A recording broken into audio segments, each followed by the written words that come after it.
On Thursday at 6:08 in Rome, 11:08 our time, we know what happened, praise God. The white smoke started to come from the Sistine Chapel's chimney. The pigeons were there as well, very good to see in the background. Of course, the white smoke signifies what? That we have a pope.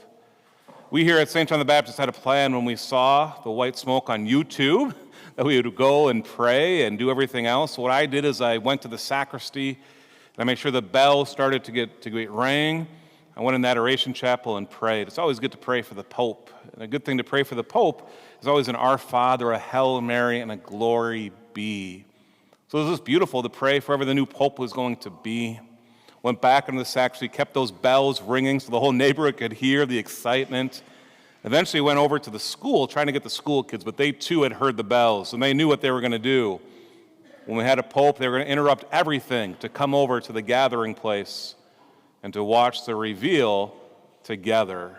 And it was so beautiful. On my way over there, the kids were already jumping with joy, it kind of felt like. Either A, for the pope, or B, getting out of class. One of the two, right? We could say. But actually, no, it was for the pope. We even had a survey, what continent is the new pope going to come from? And the United States was not the majority winner, right? But of course, we know that's what happened. It always takes about an hour, by the way, from when the white smoke appears till the cardinal comes out and says who the new pope is going to be. Even that time was grace-filled in the gathering place. The kids were filled with excitement. The staff was filled with excitement. Some of the parents joined us as well, praise God. Eventually, our half-day kids joined us, the little ones. It was so beautiful to see. Throughout that time, by the way, we'd interrupt the programming going on in the background, just kind of explain what was happening. We continued to pray. We prayed the Angelus. It was beautiful. We had one of the kids even pretend that he was the Pope, and that was beautiful because people could go give him homage. It was a very great thing. But throughout the whole time, what I also heard in the gathering place were a lot of kids going like this. Shh. Because they wanted to hear what was going on. They wanted to hear the commentators from EWTN.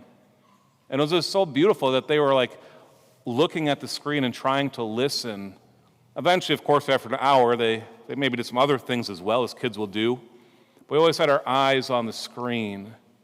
And sure enough, as the curtains opened up, and the cardinal came out to announce that the new pope was Cardinal Robert Provost. I'm still trying to figure out his last name. It doesn't matter because his new pope's name, of course, is Pope Leo XIV. And there's great joy for these children to hear this, especially when we heard that he's born in the United States. For me, myself, I was just filled with different emotions, but actually probably the most profound thing for me personally as the pastor was being in the gathering place with so many school children and parishioners, and I was touched that as the cardinal was speaking, how quiet everyone was, waiting with anticipation, wanting to hear, and of course to pray. We go to our gospel today. What does Jesus say? My sheep hear my voice. But how can we hear God's voice? We know the key part of hearing God's voice is going to ourselves like this. Shh. And listening. Even right now, a little bit of quiet. Because we know that our world is full of noise. Our life is full of noise. And it can get so loud that we can't hear God. And so a key part of our spiritual journey, a key part of being part of the flock of God, is that we do need to be quiet. And we need to spend that time in prayer. It's so important. Even Pope Leo XIV, by the way, our new pope, one of the reasons that he chose this name of Leo is we go back to Leo XIII. And what was happening for Leo XIII? The Industrial Revolution. How it seemed like the world was on a on a fast pace, almost too fast. And that was 100 years ago. What about us now? He even made a reference that now we are dealing with, and it may be a very beautiful thing, but we have to put it in perspective, artificial intelligence. Communication that, once again, we got to watch, which is so much different this time than even for Pope Francis, that we immediately knew who the Pope was. We could go on Twitter or whatever else and figure out all the information we know about this person. But it's so important actually to slow down. And part of that slowing down is allowing the Lord to speak to us. But even there, you may be saying, Father, how does the Lord speak to me? It's not like the cardinal's coming out and saying, hey, this is what you're going to do today, right? Wouldn't that be nice? But that's not how the Lord speaks to us. But the Lord does speak to us because he is the good shepherd. So how can we truly hear his voice? So maybe what does it even sound like? Because it's not like he's not talking to you already. But he's not talking to us. So I just want to use St. Ignatius of Loyola. And he actually has 14 rules. Don't worry, we're not going through 14 rules this morning, all right? But his first 2 rules of how do we actually hear the voice of God. Because even when we enter into that silence, we have to say, okay, discerning what is the voice of God, what is the voice of myself, and what is the voice of the evil one. So the first rule, St. Ignatius says this: for the individual in their spiritual life moving from sin to grace, what does that look like? If we're leaving mortal sin behind, serious sin, attachment to sin, the voice of God sounds like this. It's like a nipping, he says, at your ankle. What does that sound like? We call that the hound of heaven. The hound of heaven is nipping at you, saying, don't do that, especially that sin. Don't give into that temptation. We've all been there because we've all sinned. And our conscience is telling us what? Don't do it. It's actually God telling us, don't do it. Don't harm yourself. I just want to pause right there. Isn't it beautiful that God cares about us? Isn't it beautiful that he wants to love us and keep us from harm?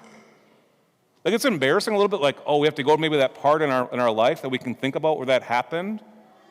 We can think about that sin that we probably did give into. And there comes like shame that comes, but there shouldn't be any shame. There's remorse. But like, how beautiful it was that like God was saying, don't do that. Don't. And how beautiful it is because he loves us and he wants to shepherd us. I want to use a very silly example, by the way, which makes sense. So you know I have a dog, his name is Bogey. Bogey is amazing. I try to shepherd Bogey. He knows my voice. He does. And he often ignores my voice, especially when he sees something he wants and he doesn't care about the consequences. An example with that, and this is kind of funny that they're laughing right now, is Bogey loves to go visit the Chase yard. Wes and Claudia Chase, he loves to go visit them. But unfortunately, when he goes to visit them, he also likes to go through burrs sometimes. And so as Bogey starts that mad dash, and I'm yelling at him in a loving way, no, stop, all those things. You know, it's also happening for us when we go to sin, right? That's God and his voice to you. No, stop. He doesn't do the part because he's much more loving than I am. But isn't that beautiful? That the hound of heaven is trying to help us? That's God speaking to you because he cares about you. So maybe right now you're in part of that darkness. Maybe there is an attachment to sin. And it's uncomfortable to take that time in quiet. Once again, remember, God's not out to hurt you. He's a good shepherd. He's out to care for you. And that is so beautiful. That we have someone that truly cares, that he wants to keep us out of harm. Praise God. St. Ignatius goes on, and it's actually pretty much more from like Father Timothy Gallagher. He's an American priest. He's very adept to this. He goes, the second part that God's going to speak to you is when we have started making that conversion. Maybe this has happened for you like through Lent, or maybe even through retreat. That all of a sudden we get to that point that we're saying we're actually going to invest in our spiritual life, which is a beautiful thing to do. Of course, that's why we're here this morning, right? Because we want God and he wants us. And so that second part then is we're trying to make that conscious effort of leaving sin behind. Well, then God is going to speak in a way of comfort, of encouragement, of grace. How beautiful this is. Right? He even says that at this point in our life, sometimes we can just be moved even to tears, experiencing him and the sacraments, experiencing him in adoration, experiencing him even in a beautiful sunrise or a beautiful sunset. That can move like, ooh, where'd that come from? Where did that fire inside come from? It came from God. He also says in that second rule that we're going to start to hear another voice as well. And that's the voice of the evil one. And once again, it's kind of that nipping, but instead of being positive, it's a negative one. And the negative one, the evil one, says something like this.